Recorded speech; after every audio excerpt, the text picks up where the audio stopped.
In this video, we are going to see how to connect GST addressable detectors on the loop and how to program these detectors. So, programming is nothing but how to set the address on these detectors. So, first we will see what are the types of detectors we have in GST addressable fire alarm system. So, basically there are three types of detectors are available. One is multi-function detector, second one is smoke detector, and third one is heat detectors. So, here the part code DI9101E is multi-function detector, and DI9102E is a smoke detector, and DI9103E is a heat detector. So the base for all these three detector is DB01. So first we will see how to terminate this detector base on the loop. So if we take the detector base, there will be a pin details will be printed on that detector base itself, like 1, 2, 3, 4, and the loop in. So the cable comes from the panel will get connected. So on pin number 1 and 3 on this particular base. So 1 is positive and 3 is negative. So loop in and out positive is pin number 1. Loop in and out negative is pin number 3. So these are the loop terminals on this particular base. This is common for all three types of detectors: multi, smoke, and heat detector. In some cases, if my detector is a above false ceiling, then I want to connect the response indicator. Then the response indicator will be connected on pin number 2 and 4. Here 2 is positive and pin number 4 is negative or ground. So now we will see how to set address on this detector. So to set the address on this detector, if you see the detector will have pin details like 1, 2, 3, 4. So what we need to do, we should have a GST programming tool. The part code is P9910B. We have to this programmer. So what need to do, so we will, it comes with a programming lead like this. So what need to do, so there is no such polarity. Take these two pins, connect between pin number 1 and pin number 3. So there is no such polarity. It should be pin number 1 and 3. Then on the programming tool, just press clear. Now the display will be 0. Now if you want to see what is the address on this particular detector, you can just press test, so that it will check and give the address on this particular detector. Now if you want to program some address onto this particular detector, just press clear. Then just whatever number, if you want to set as 5, just click 5 and then click program, so that you will get as P. P means it's got programmed. Sometimes you will get a message as E, that means error, that is there is some issue on the connectivity or some other issue. So that means the programming is not done. So if we get a message as P, means the address is properly programmed. Now if we want to reconfirm the address, again press clear and click test, so that we can confirm that whatever the address we programmed is properly set on the detector. So this is the same procedure for all multi, smoke, and heat detector. So now we will see how to program a GST addressable manual call point. So manual call point, if you see physically on the back side, it will be printed as Z1, Z2, and Z1 and Z2. So that means we can, it is nothing but loop in and loop out. So first Z1 and Z2 is the loop in, and second Z1 and Z2 is our loop out. So it will comes with a connector. We can terminate it on this. So Z1 is always we are maintaining as plus, Z2 as ground, that is in, and another Z1 and Z2 is out. So loop in and loop out will be connected like this.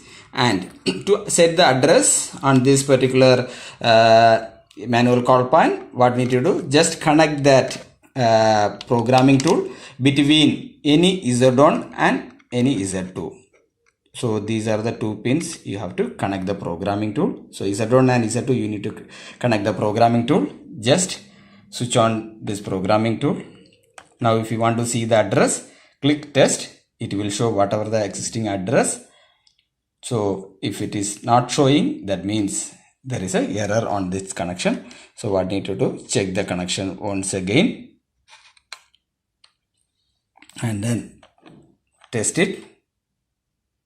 It should show the correct address whatever programmed already. If you want to clear it and if you want to set some other address, plus clear, and if I am programmed to give 6 and click program, so that we should get as P as programmed. To confirm again, clear and click test, and the address will be showing. So when we talk about GST addressable detectors or addressable system, in loop we can, that means in the first loop we can connect maximum 235 devices. That means from address 1 to 235 any address we can set on any device. So, and in loop 2, the first loop it should be with 235 devices, and second loop it will support up to 242 devices. So loop 1 235 and loop 2 242 devices will be supported by a GST 200 panel. So any address, you can set any address onto this device. So even it can be any detector, it can be any device, or it can be a module, whatever may be. So you can set the address range from 1 to 235 for first loop and 1 to 242 for loop 2.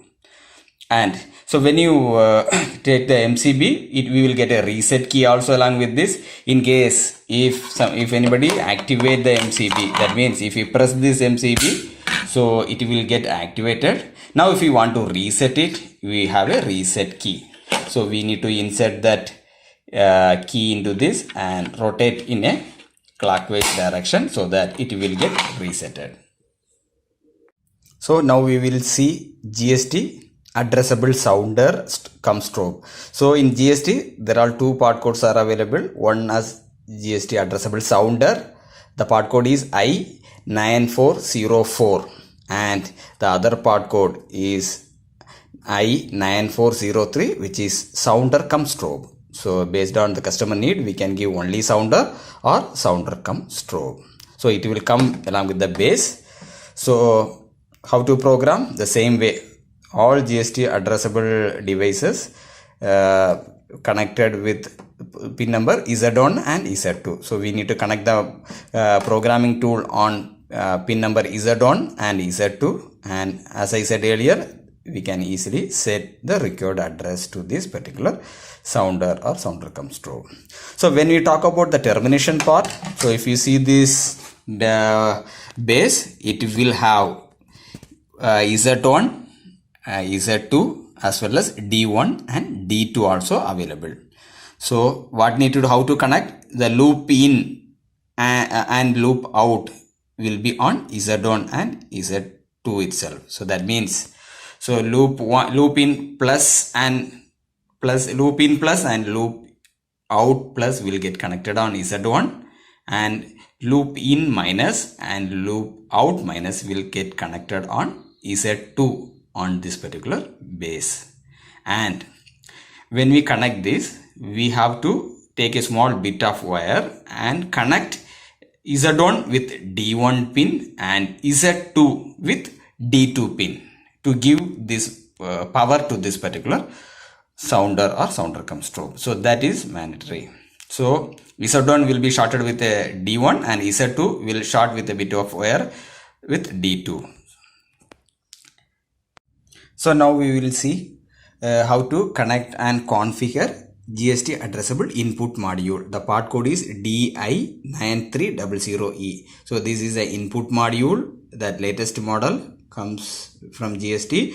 So DI9300E, and which will have Z1, Z2 as in and Z1, Z2 as out. So Z1 in is nothing but loop in and out is nothing but loop out. So we need to connect the loop cable on these terminals.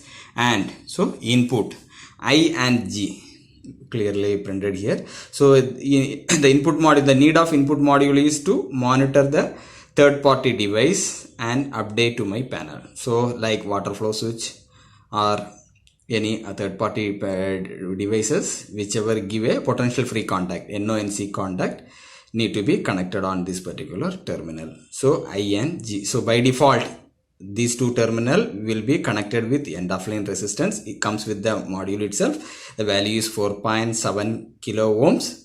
So we have to, if it is from a third party panel, if for example it's a water flow detector, will have a potential free output common NO and NC.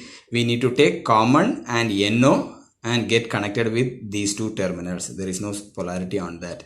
So normal condition, since it is common and NO, the module will get this value of resistance to be monitored in these two pins, and when this water flow detector get activate or the external device relay get activate, common NO will change into common NC, so that these two terminals will get shorted each other, so that it, based on that, the module will goes into alarm mode or fault mode, whatever way we configuring.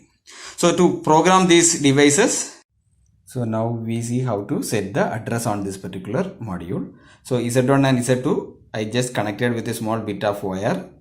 For your programming, it is not necessary to connect such wires and all. You can simply touch this programming tool pins on Z1 and Z2 pins on this particular module, and you can do the programming. So I just connected it like this, and now to set the address or check the address, click test. You can see what is the address onto this. If you want to clear the address, you can clear it, and if whatever number you want, just click and press program, so that you can set the program address onto this module. So now this module can be used in two mode. One is normally open monitoring, that is the default monitoring. That means the input I and G will get connected on common and NO terminal of third party device. Some cases, example, I have a fire exit door. I connected a door sensor onto that, which normally give common NC when the door is in close. Those cases, if required, I can change this module type input monitoring type from common NO to common NC also. So that means I can change it. How I can change it?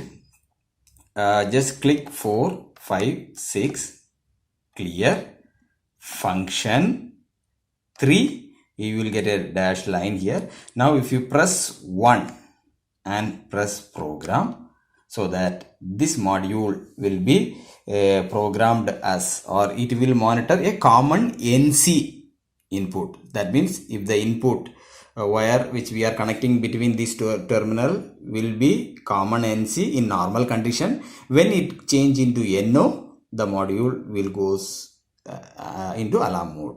So that is the way we can program it. By default it is common NO mode. We don't want to do anything. If I want to change it into common NC, I can easily change it by using this programming mode.